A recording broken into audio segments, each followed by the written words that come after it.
안녕하세요. 미친종혜입니다. 잘 지내고 계신가요? 네, 저는 지난주에 생일이어가지고 이 생일 모자도 쓰고 주간을 잘 보내고 행복하게 지내고 있답니다.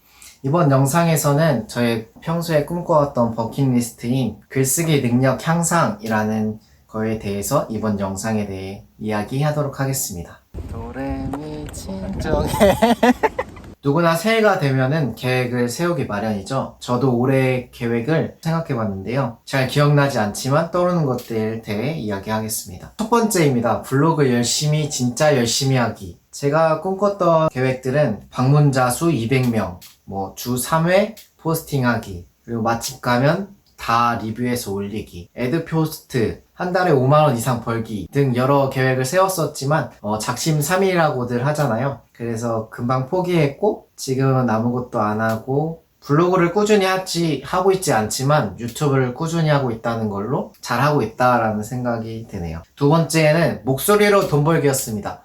제가 이전 영상에서 말했던 것처럼 제 꿈이 성우인데요. 그래서 목소리로 돈 벌기라는 막연한 계획을 세웠습니다. 막연한 계획이었기 때문에 이것들을 어떻게 실행하기 위해서 어떤 액션 포인트를 세워야 될지 잘 떠오르지가 않았었던 것 같아요. 그러던 중 제가 활동하고 있는 기독교 동아리 CCC에서 성경 낭독자를 구한다는 공고를 보고 제가 계획했던 일이어서 신청해서 당선이 됐고 이를 통해서 낭독을 한 다음에 수고비를 받았던 기억이 있습니다. 어쩌면 이 계획은 잘 성공했다고 볼 수 있겠죠. 이렇듯 계획을 세운다는 건 어떤 작은 실행을 하겠다는 결심이고 그 결심을 통해 적지 않은 성과를 이뤄낼 수 있다고 생각합니다. 계획을 하지 않았더라면 기회가 와도 잡을 생각조차 못했을 테니까 말이죠. 여기서 제가 2016년, 지금부터 4년 전에 세웠던 계획을 이야기하겠습니다. 지금 화면으로 아마 나가고 있을 텐데요. 첫 번째는 기타 배우기입니다. 1년 전부터 했던 계획인데 지금 평생 할 계획이라고도 볼 수 있겠네요. 그리고 두 번째, 책 읽기입니다. 책 읽어야죠. 다음으로는 이번 영상의 핵심 주제인 내용입니다. 세 번째, 글 팔아보기. 글을 어떠한 방식으로든 팔아보는 것. 여기에서 제가 조건을 붙였는데요. 금전적으로 환산되지 않더라도 어떤 방식으로 팔아보는 것입니다. 여기서 4년 전에 저의 생각을 유추해보자면 누군가가 볼 글을 쓴다는 것이고 누군가가 읽으면 생각도 하게 되고 여러 경험들이 교차되며 공감되는 글을 쓰고 싶었던 것 같습니다. 보고 싶은 글을 쓰는 것, 그것이 제 2016년의 계획이었습니다. 그 계획들 지금껏 이어져 오고 있어요. 제가 지금 글을 쓰고 있는 여러 가지 통로를 설명하겠습니다. 첫 번째는 개인 블로그, 두 번째는 학교에서 진행하는 산중옥을 수필 클럽, 세 번째는 각종 공모전입니다. 첫 번째, 개인 블로그에는 저희가 갑자기 드는 생각이나 재밌는 콘텐츠가 떠오른다거나 리뷰하고 싶은 것이 있다 하면은 막 쓰는 거예요. 사실상 그냥 막 적은 글의 총집합이라고 볼 수 있겠네요. 두 번째는 산중옥을 수필 클럽인데요. 학교 학생들과 함께 활동하고 있고 매주 1회씩 에세이를 쓰고 각자 글에 대해서 피드백을 하고 있는 작은 소모임입니다. 그 중에 제가 썼던 글 중 나는 내 글을 사랑한다를 낭독해 보려고 하는데요. 조금 부끄럽지만 열심히 해보겠습니다. 낭독인 관계로 자막 작업은 하지 않고 최대한 제가 발음에 신경 써서 읽어보겠습니다. 나는 내 글을 사랑한다. 주제에 대한 소재를 찾던 도중 군생활간 사용했던 공책을 찾게 되었다. 매일이 스트레스였던 군생활 중 최악의 날들에 적었던 일기를 읽어보았다. 2018년 2월 11일 일요일. 금일 태연이가 면회로 음식회를 시켰다고 하여 보고를 한 후 몇 분 혼나다가 결국 내려가게 되었다. 올라와 보니 내 관물대 상태가 좋지 않아 연대 책임으로 전체 병사가 혼났다고 한다. 그리고 사람들이 날 째려보기 시작됐다. 나에게 증오심을 느끼는 사람들. 그리고 어쩌면 사리까지 느껴졌다. 잘 화내지 않는 선임도 나에게 화를 냈고 동기도 나를 나무랐다. 이전에 내 관물대 준비가 미흡했던 것과 열심히 군 생활을 하지 않았다는 것을 반성하게 되었다. 그리고 나는 오늘 말을 길게 하지 않아도 표정과 동작만으로 표출될 수 있다는 것을 알았다. 그리고 말이 와전되고 내 행동을 누군가 계속 지켜보고 있다는 것을 몸소 깨달았다. 말이 말을 낳고 내가 의견을 내세우든 내세우지 않든 상황은 엄청난 속도로 치닫고 있다는 것을 배웠다. 이때 나는 변명을 해봐야 아무 소용이 없었다. 이럴 때 위로해줄 사람이 있다는 것은 감사한 일이다. 응복이가 날 위로해주러 왔고 지나가다 말 한마디 걸어주는 이원희 병장님도 있었다. 예전에 내가 모토로 삼았던 말이 생각났다. 모든 사람들에게 잘 보일 필요는 없다. 그렇지만 적을 만들 필요도 없다. 나의 작지만 쌓인 실수와 잘못들이 적을 만들 수 있다고 다시 경험했다. 이 잘못을 만회하려면 나는 어떻게 해야 할까? 이럴 때일수록 주변을 잘 돌아보고 나를 사랑해야겠다 라고 생각했다. 군생활 이외에도 스트레스를 겪은 적이 있었다. 그때는 너무 스트레스를 받아서 고향에 도착하자마자 PC방에서 글을 쓰므로 스트레스를 풀었던 기억이 난다. 누구에게는 말할 수 없는 이야기나 상황 속에서 나는 스트레스를 해소하는 방법을 글을 쓰는 것으로 택했던 것이다. 이 방법은 참 유용하다고 생각된다. 첫 번째 장점은 스트레스를 받는 당시엔 감각이 예민해져 이전에 쓰지 못했던 관점에서 글이 써진다는 것이다. 아마도 내가 스트레스를 자주 받았다면 글을 쓰는 작가가 되지 않았을까 싶다. 두 번째 장점은 당시의 글을 다시 보면 동기부여가 되는 효과가 있다는 것이다. 누군가에게 동기부여 받는 것보다 나에게 동기부여를 받는다면 그 효과가 굉장하다. 나를 가장 잘 아는 내가 힘들었을 당시에 대해 연민하고 더욱 사랑하게 되는 터닝포인트가 된다. 난 글을 잘 쓰지는 못하지만 난 내 글을 좋아한다. 지금까지는 그 이유에 대해 잘 몰랐었는데 오늘에서야 알게 되었다. 내 글은 나를 위로해주기 때문이었다. 앞으로도 나와 함께할 내 글에게 여러모로 감사함을 담으며 이만 글을 줄이겠다.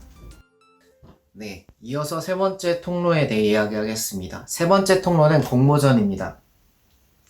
영상으로 많은 공모전에 나가서 좋은 성적도 받아봤지만 글을 주제로 한 공모전에는 제가 나갔던 적이 없었습니다.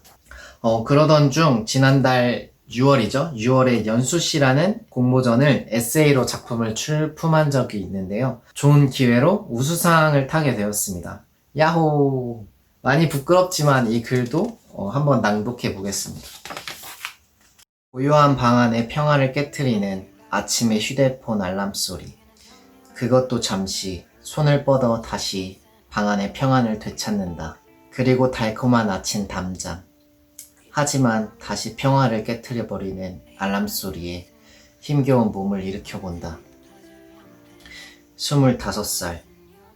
군대도 다녀오고 인천 송도에 있는 대학교로도 편입도 했다. 딱히 많은 시도를 해본 건 아니었다. 그렇지만 많은 것이 변화했다. 내가 사는 장소가 변했고 그로 인해 부모님과 멀리 떨어져 살게 되었다. 처음 하는 자취, 그것이 가장 큰 변화였다. 처음에는 편했다. 내 마음대로 할 수 있는 것들이 많았기 때문이다. 시골에 살았던 나는 배달을 시켜 먹는 게 도시의 최고의 장점이었다. 전화 한 통이면 오는 배달. 편안함이 익숙함으로 다가올 때쯤 배달 음식에 질렸다. 무엇보다 내 마음을 초조하게 했던 것은 내 삶의 모든 부분들이 생소하다는 것이었다. 창 밖만 봐도 고층 아파트들이 수놓아 있었고 그것들은 나에게 답답함으로 이어졌다. 저곳엔 많은 사람들이 살고 있겠지? 하지만 지금 내겐 옆에서 잔소리 해줄 부모님도 곁에 없고 편하게 부르면 밥 한 끼 먹어줄 고향 친구들도 곁에 없구나. 이제는 생소함을 넘어 아쉬움 또는 그리움으로 변해 있었다. 그리고 그 그리움은 고향으로 돌아가고 싶다는 생각으로 이어졌다. 지금 다시 생각해보면 이 생각은 부모님에게 사랑받으며 자란 나의 미성숙함에서 비롯되지 않았을까. 나에게 연수는 내가 다니는 대학교가 있는 곳, 그 이상도 그 이하도 아니었다. 그녀를 만나기 전까지는 말이다. 그녀를 처음 만난 건 학교 모임에서였다. 나는 그녀를 처음 봤고 아무런 감정도 없었다. 그녀도 날 자세히 살피지 않았던 모양이었다. 계속 모임에 참석했다. 그녀의 자기다움과 열정적인 모습은 사랑받고 자라서 어떻게 하면 사랑받는지 잘 아는 듯한 모습이었다. 이러한 호감도 없는 인식감 속에 시간이 흘렀다. 고요한 방 안의 평안을 깨트리는 아침의 휴대폰 알람 소리. 그것이 여전히 나의 아침이었다. 평범했던 일상. 그러던 중 어느 순간 그녀가 내 눈에 띄기 시작했다. 내 평범했던 일상에 그녀가 자연스럽게 침투하기 시작했다. 나는 그녀의 자기다움이 좋았다. 뭐든 열정적으로 하는 모습이 호감을 사기 시작했다. 지치지 않는 모습에 놀라기도 했다. 하지만 같은 시간을 보내면 보낼수록 그녀의 진정한 모습들을 알게 되었다.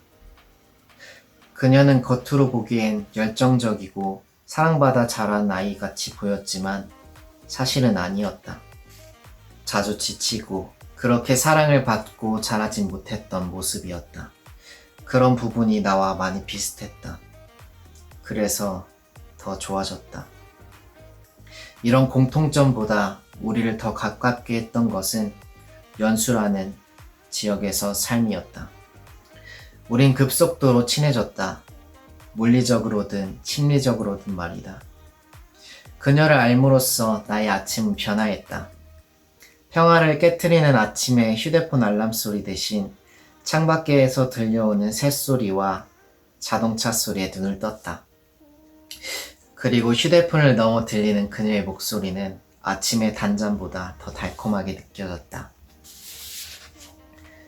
편안하고 익숙했던 배달 음식 대신 음식을 해먹기 시작했다.